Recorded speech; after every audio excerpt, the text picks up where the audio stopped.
തമ്മിലടിപ്പിക്കൽ ഇന്ത്യയുടെ ഭരണവർഗത്തിന്റെ നയമായിരുന്നില്ല മുസ്ലിങ്ങൾ ഭരിക്കുമ്പോൾ.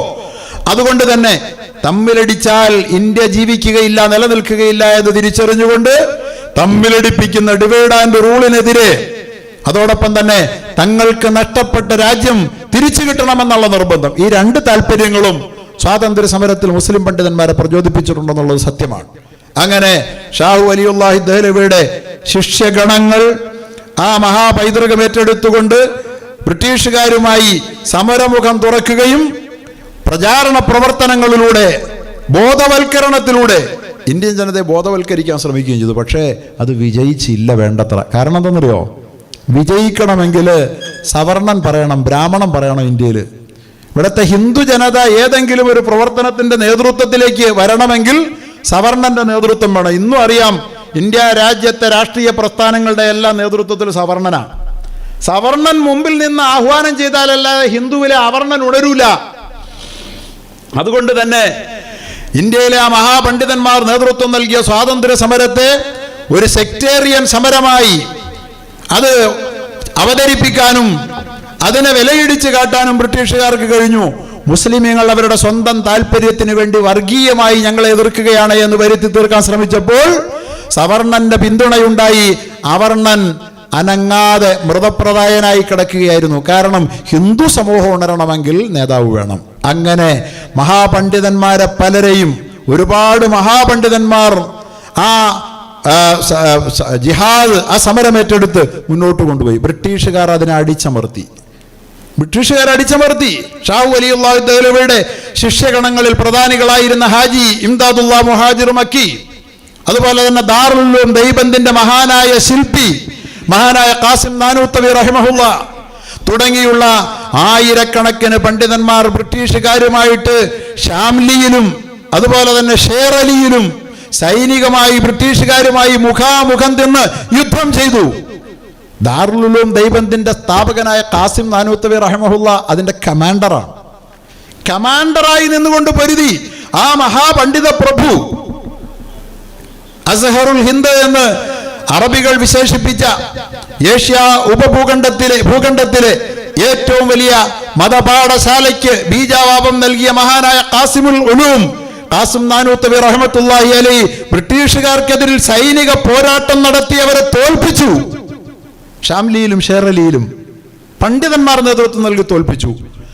ആദ്യമൊക്കെ കുറെ വിജയം കിട്ടിയെങ്കിലും ഈ രാജ്യത്തെ ഹിന്ദു ജനവിഭാഗത്തിന്റെ പിന്തുണ ലഭിക്കായികയാൽ ആ സമരം അടിച്ചമർത്താനും ആയിരക്കണക്കിന് പണ്ഡിതന്മാരെ വൃക്ഷച്ചില്ലകളിൽ കെട്ടിത്തൂക്കി കൊല ചെയ്യാനും സാധിച്ചുകൊണ്ട് ബ്രിട്ടീഷുകാർ ആ സമരത്തെ അടിച്ചമർത്താൻ ശ്രമിച്ചു. എങ്കിലും ആ സമര ജ്വാലയിൽ നിന്ന് അവർ പുറകോട്ട് പോയില്ല. വീണ്ടും അവർ ആ സമരത്തിന്റെ ജ്വാലകളെ ജ്വലിപ്പിച്ച് നിർത്തിക്കൊണ്ട് തന്നെ പോയി. അങ്ങനെ ഇരിക്കെ 1855 1857 ആയപ്പോ ഇവിടുത്തെ ഹിന്ദുക്കളെ കൂടി സ്വാതന്ത്ര്യ സമരത്തിലേക്ക് കൂട്ടിക്കൊണ്ടുവരാൻ സഹായകമായൊരു നടപടി ഉണ്ടായി.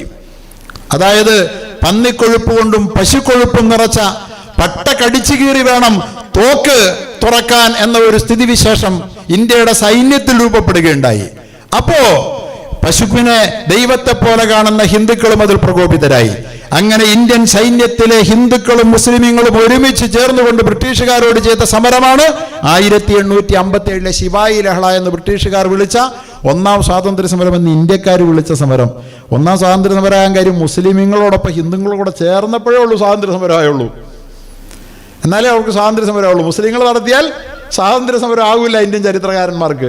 അതുവരെ 10,000-കണക്കിന് പണ്ഡിതന്മാരെ ബലി കൊടുത്തുകൊണ്ട് മഹാനായ ഇന്ത്യ കണ്ട ഏറ്റവും വലിയ പണ്ഡിതന്മാർ കമാൻഡർമാരായി നിന്നുകൊണ്ട് ബ്രിട്ടീഷുകാർക്കെതിരിൽ പൊരുതി നടത്തിക്കൊണ്ടിരുന്ന സ്വാതന്ത്ര്യങ്ങളൊന്നും സ്വാതന്ത്ര്യമല്ലാതാക്കിയ അധ്യായം ഒരു നൂറ്റാണ്ടിനെ മറച്ചു വെച്ചു ചരിത്രകാരന്മാർ. 857 അതോടുകൂടി ഹിന്ദുക്കൾ വിളകി. ഏതായാലും അതിനുശേഷം 1885 ഇന്ത്യൻ നാഷണൽ കോൺഗ്രസ് രൂപീകരിച്ചു. കോൺഗ്രസിന്റെ നേതൃനിരയിലേക്ക് സ്വാതന്ത്ര്യം ആവശ്യമാണെന്ന ബോധത്തിലേക്ക് ആ സംഭവം ഇന്ത്യ രാജ്യത്തെ കൂട്ടിക്കൊണ്ടുവന്നു. മുസ്ലിമീങ്ങൾ പണ്ടേ സമരമുഖത്താണ്, അതോടൊപ്പം തന്നെ ഹിന്ദുവിന്റെ മതവികാരത്തെയും വ്രണപ്പെടുത്തുകയാണ് എന്ന് അംഗീകരിക്കപ്പെട്ടതോടുകൂടി സവർണരായ ഹിന്ദു നേതാക്കന്മാർ, കോൺഗ്രസിന്റെ നേതാക്കന്മാർ കൂടി രംഗത്ത് വന്നതോടുകൂടി ഇന്ത്യയിലെ ഹിന്ദു ജനത ഉണർന്നു. അതോടുകൂടിയാണ് ഇന്ത്യ രാജ്യത്ത് സ്വാതന്ത്ര്യത്തിന് ചൂടുപിടിക്കുന്നത്. മുസ്ലിമീങ്ങൾ പോരാടാതിരുന്നതുകൊണ്ടല്ല, ആശയം സമ്മാനിച്ചത് മുസ്ലിങ്ങളാണ്. അതിനെ ഒരു നൂറ്റാണ്ടോളം ജ്വലിപ്പിച്ചു നിർത്തിയത് മുസ്ലിം പണ്ഡിതന്മാരാ. പക്ഷേ ഹിന്ദു ജനതയുടെ നിസ്സഹകരണം കൊണ്ട് അത് വിജയിച്ചില്ല. ഒടുവിൽ അവരുടെ മതവികാരവും വ്രണപ്പെടുന്നു എന്ന് ബോധ്യപ്പെട്ടപ്പോൾ 857 സ്വാതന്ത്ര്യ സമരത്തിൽ അവരും ഭാഗഭാക്കായതോടുകൂടി തദനന്തരമുണ്ടായ സംഭവ വികാസങ്ങൾ കോൺഗ്രസിന്റെ രൂപീകരണത്തിൽ കലാശിച്ചതോടുകൂടി കോൺഗ്രസും ഈ പണ്ഡിത സമൂഹവും ആയിരക്കണക്കിന് പണ്ഡിതന്മാർ ഒരുമിച്ച് കൂടിയിട്ട് കോൺഗ്രസുമായി സഹകരിച്ച് പ്രവർത്തിക്കാമെന്ന് തീരുമാനിച്ചു. അങ്ങനെ സഹകരിച്ച് പ്രവർത്തിച്ചു വരുന്നതിനിടയിലാണ് 1919 ജംഇയ്യത്തുൽ ഉലമായെ ഹിന്ദ് രൂപീകൃതമാകുന്നത്. ജംഇയ്യത്തുൽ ഉലമായെ ഹിന്ദ് രൂപീകൃതമായി.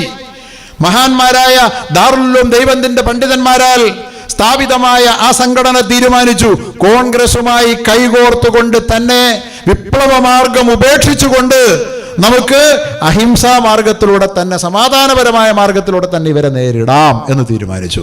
അവിടെയാണ് യഥാർത്ഥത്തിൽ സ്വാതന്ത്ര്യത്തിൻ്റെ ഏറ്റവും ആവേശകരമായ വാതിലുകൾ അവിടെയാണ് തുറക്കപ്പെടുന്നത്.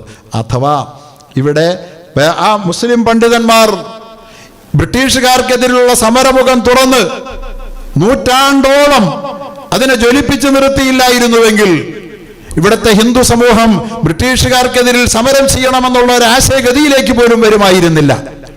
അങ്ങനെ ഈ രണ്ട് വിഭാഗവും കൈകോർത്ത് പിടിച്ചു. അവസാനം ഗാന്ധിജി രംഗത്ത് വന്നു, ജവഹർലാൽ രംഗത്ത് വന്നു, ഗോഖലെ വന്നു, തിലകൻ വന്നു, പട്ടേൽ വന്നു.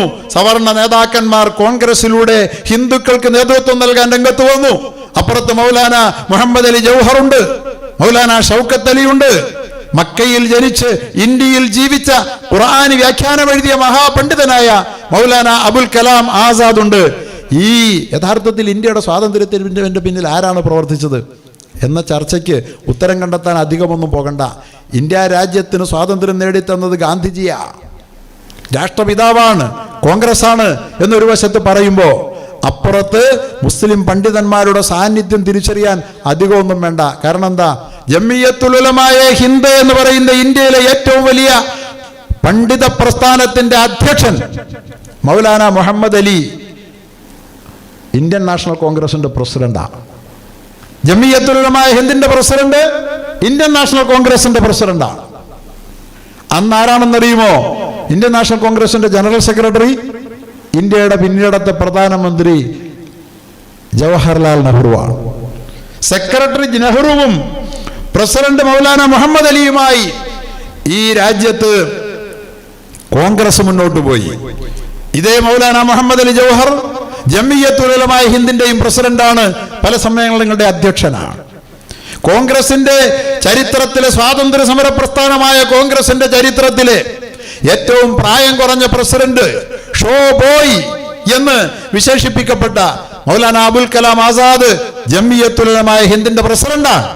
അതേസമയം കോൺഗ്രസിന്റെ ഏറ്റവും പ്രായം കുറഞ്ഞ പ്രസിഡന്റുമാണ്. അഥവാ കോൺഗ്രസിനെയും പണ്ഡിത സംഘടനയും ജംഇയ്യത്തുൽ ഉലമയെയും ഒരുപോലെ ഒരേ നേതാക്കന്മാർ നയിച്ചുകൊണ്ട് ഇത് രണ്ടും കൈകോർത്ത് പിടിച്ചുകൊണ്ട് നടത്തിയ സ്വാതന്ത്ര്യമാണ് ഇന്ത്യ രാജ്യത്തിന്റെ സ്വാതന്ത്ര്യത്തിൽ കലാശിച്ചത് എന്ന് ഒരുപാട് നമ്മൾ ഒളിച്ചു വെച്ച ചരിത്രമൊക്കെ മാറ്റി വെച്ചിട്ട് നമ്മുടെ മുമ്പ് തുറന്നു കിടക്കുന്ന ചരിത്രം മാത്രം വായിച്ചാലും നമുക്ക് മനസ്സിലാക്കാൻ കഴിയും. കാരണം എന്താ, ആസാദിന്റെ ചരിത്രത്തിലുള്ള പങ്കാളിത്തം, ഇന്ത്യയുടെ ആദ്യത്തെ പ്രഥമ വിദ്യാഭ്യാസ മന്ത്രിയായി മൗലാന അബുൽ കലാം ആസാദിനെ തെരഞ്ഞെടുക്കുമ്പോൾ യഥാർത്ഥത്തിൽ ആസാദിനോടല്ല ആ ആവശ്യം ഉന്നയിച്ചത്, മറിച്ച് ജംഇയ്യത്തുൽ ഉലമായ ഹിന്ദിന്റെ അന്നത്തെ പ്രസിഡന്റും ദാറുൽ ഉലൂം ദൈവത്തിന്റെ സദർ മുദരിസീനുമായ മഹാനായ ഹുസൈൻ അഹമ്മദ് മദനി റഹിമഹുല്ലയോടാ.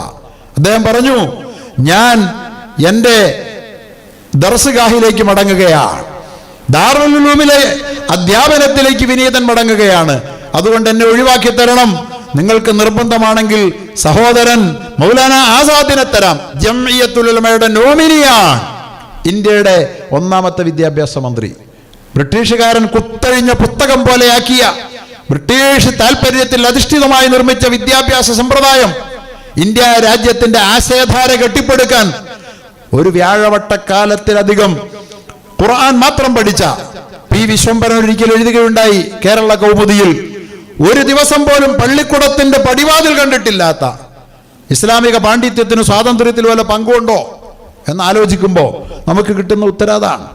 പള്ളിക്കൂടം കണ്ടിട്ടില്ല, ഓക്സ്ഫോർഡിൽ പഠിച്ചിട്ടില്ല, ഇംഗ്ലീഷ് വിദ്യാഭ്യാസം നേടിയിട്ടില്ല, ഒരു ദിവസം പോലും പള്ളിക്കൂടത്തിന്റെ പടിവാതിൽ കണ്ടിട്ടില്ലാത്ത മൗലാന ആസാദ് ഒരു വ്യാഴവട്ടക്കാലം ഇന്ത്യയുടെ വിദ്യാഭ്യാസ മന്ത്രിയായി വിരാജിച്ചു. ഇന്ത്യ രാജ്യത്ത് സർവകലാശാലകൾ പണിതത്, UGC സ്ഥാപിച്ചതടക്കം ഇന്ത്യ ഇന്ന് കാണുന്ന ഏറ്റവും വലിയ വിദ്യാഭ്യാസ വിപ്ലവങ്ങൾക്ക് മുഴുവൻ ആ കാലഘട്ടത്തിൽ അദ്ദേഹം നേതൃത്വം നൽകി. അങ്ങനെ മഹാന്മാരായ പണ്ഡിതന്മാരാൽ സ്ഥാപിതമായി ഇന്ത്യ, പാകിസ്ഥാൻ അതിനിടയിൽ ഉപജാപം നടന്നു. ബ്രിട്ടീഷുകാരൻ സ്വാതന്ത്ര്യം കൊടുക്കാൻ നിർബന്ധിതനാകുമെന്ന് കണ്ടപ്പോൾ ഈ രാജ്യത്തെ പിളർന്നുകൊണ്ട് സ്വാതന്ത്ര്യം കൊടുക്കുമെന്ന് തീരുമാനിച്ചു. അപ്പുറത്തും ഇപ്പുറത്തും അതിനെ പറ്റിയ ആളുകളെ കണ്ടെത്താൻ വേണ്ടി ശ്രമിച്ചു. അങ്ങനെ പാകിസ്ഥാൻ വിഭജിക്കപ്പെട്ടു.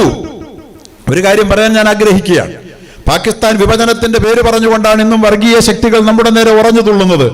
നാം വളരെ കൃത്യമായി പറയാൻ ആഗ്രഹിക്കേണ്ടത്, ഇന്ത്യ രാജ്യത്തിന്റെ വിഭജനം ഒരു പാകിസ്ഥാന്റെ വിഭജനം മാത്രമല്ല ഇന്ത്യയിൽ നടന്നിട്ടുള്ളത്. ബർമ്മ ഇന്ത്യയായിരുന്നു, ശ്രീലങ്കയും ഒരു കാലത്ത് ഇന്ത്യയുടെ ഭാഗമായിരുന്നു, നേപ്പാൾ ഇന്ത്യയുടെ ഭാഗമായിരുന്നു, മ്യാൻമർ ഇന്ത്യയുടെ ഭാഗമായിരുന്നു. ഇതൊക്കെ ഇന്ത്യയിൽ നിന്ന് വിഭജിച്ചു പോയ പ്രദേശങ്ങളാണ്. മതാടിസ്ഥാനത്തിൽ തന്നെ ഇന്നും ബുദ്ധമത ഔദ്യോഗിക മതമായി പ്രഖ്യാപിക്കപ്പെട്ടിട്ടുള്ള മ്യാൻമറും ശ്രീലങ്കയും അടക്കം നേപ്പാൾ ഹിന്ദുക്കൾക്ക് ഭൂരിപക്ഷമുള്ള അതെല്ലാം ഇന്ത്യയിൽ നിന്ന് പിരിഞ്ഞു പോയിട്ടുണ്ട്, വേർപെട്ടു പോയിട്ടുണ്ട്.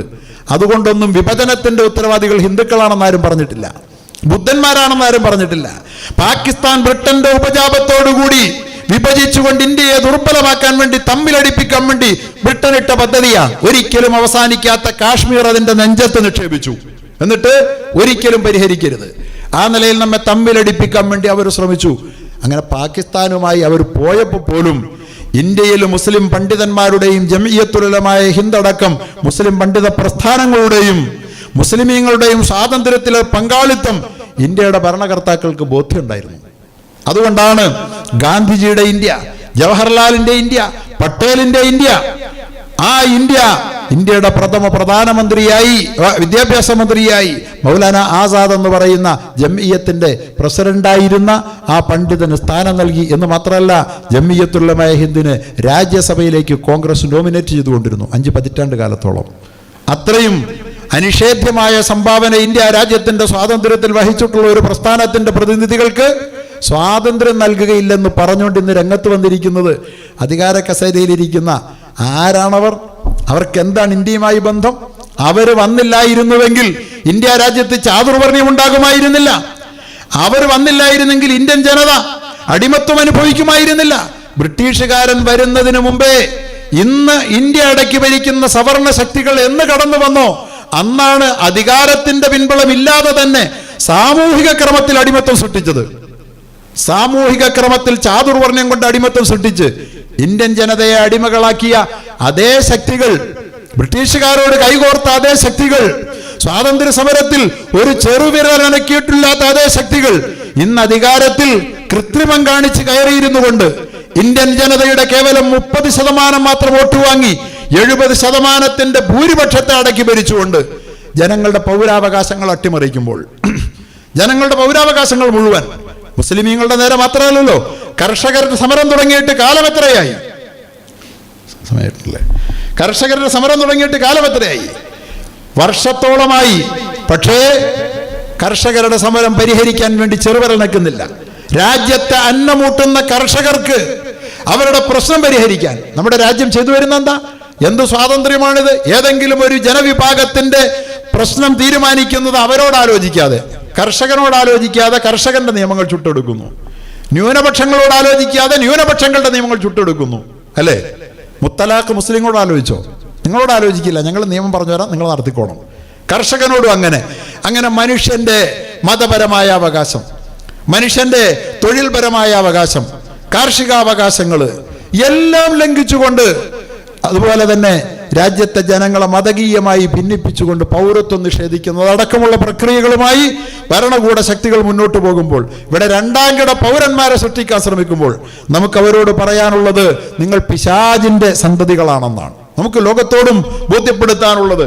നമ്മുടെ രാജ്യ നിവാസികളോട് ബോധ്യപ്പെടുത്താനുള്ളത്, ഈ അധികാര കേന്ദ്രങ്ങൾ പിശാചിന്റെ പിണിയാളുകളാണ് എന്നാണ്. ദൈവത്തിന്റെ ആളുകൾക്ക് മനുഷ്യരെ ഭിന്നിപ്പിക്കാൻ കഴിയില്ല, മനുഷ്യന്റെ പൗരത്വത്തെ മാനിക്കാതിരിക്കാൻ കഴിയില്ല. അതുകൊണ്ട് വംശീയതയുടെ വക്താക്കൾ, മനുഷ്യരെ മതത്തിന്റെ അടിസ്ഥാനത്തിൽ, വർണ്ണത്തിന്റെ അടിസ്ഥാനത്തിൽ ഭിന്നിപ്പിക്കുന്നവർ പൈശാചികന്മാരാണ്. അതുകൊണ്ട് ഈ ശക്തികൾക്കെതിരെയുള്ള പോരാട്ടം പിശാചിനെതിരെയുള്ള പോരാട്ടമാണ്. ഈ ശക്തികൾക്കെതിരെയുള്ള സമരം ദൈവികമായ സമരമാണ്. ഇത് ആരാധനയാണ്. അതുകൊണ്ട് നമുക്ക് സമത്വത്തോടെ, സ്വാതന്ത്ര്യത്തോടെ, സഹവർത്തിത്വത്തോടെ ഈ രാജ്യത്ത് ജീവിക്കാൻ ആകണമെങ്കിൽ നമുക്കറിയുമല്ലോ, എല്ലാവരും വെറുങ്ങലിച്ചു നിൽക്കുകയാണ്. ശ്രീലങ്കയിൽ പോലും, പാകിസ്ഥാനിലും ബംഗ്ലാദേശിലും 50 രൂപയ്ക്ക് പെട്രോൾ. ഇന്ത്യ രാജ്യത്ത് 100 കടന്നിരിക്കുക. ഇരട്ടി കൊടുക്കണം പെട്രോൾ വാങ്ങണമെങ്കിൽ. മുസ്ലിമിന് മാത്രമാണോ? എല്ലാ ജനങ്ങളെയും തീരാ വിഷമത്തിലാക്കി തീർക്കുന്ന ഈ പ്രക്രിയക്കെതിരെയുള്ള പോരാട്ടം പിശാചിനെതിരെയുള്ള പോരാട്ടമാണ് എന്നും, ആ പോരാട്ടം ദൈവികമാണ് എന്നും, അത് പരലോകത്ത് പ്രതിഫലാർഹമാണ് എന്നും ശക്തമായ നിലയിൽ പറയാൻ ശ്രമിക്കുന്ന ഒരാശയമാണ് പ്രിയപ്പെട്ട ഇമാം കൗൺസിലിന്റെ ഇന്നത്തെ ഈ സ്വാതന്ത്ര്യ സമര സംഗമം. സ്വാതന്ത്ര്യം അതുകൊണ്ട് തന്നെ ദൈവദത്തമാണ്, ജന്മസിദ്ധമാണ് എന്ന ഈ സന്ദേശം ഇവിടെ ഒതുങ്ങേണ്ട പ്രമേയമല്ലിത്. ഇത് രാജ്യവ്യാപകമായി പ്രചരിപ്പിക്കപ്പെടേണ്ടുന്ന മഹിതമായ ഒരാശയമാണ്. അതുകൊണ്ട് ഇതൊരു തുടക്കമാക്കി വെച്ചുകൊണ്ട് ലോകത്തോട് നാം പറയുക, നമ്മുടെ ജന്മാവകാശമാണ് പിശാചിന്റെ മക്കൾ തട്ടിയെടുക്കുന്നത്, ദൈവദത്തമായ അവകാശമാണ്. അതിനെതിരിൽ ചെറുത്തു നിൽക്കുക. നമുക്ക് നമ്മുടെ പ്രയാണഗതി മുന്നോട്ട് തുടരാം. സർവശക്തനായ അള്ളാഹു അനുഗ്രഹിക്കുമാറാകട്ടെ എന്ന് ആത്മാർത്ഥമായ പ്രാർത്ഥനയോടെ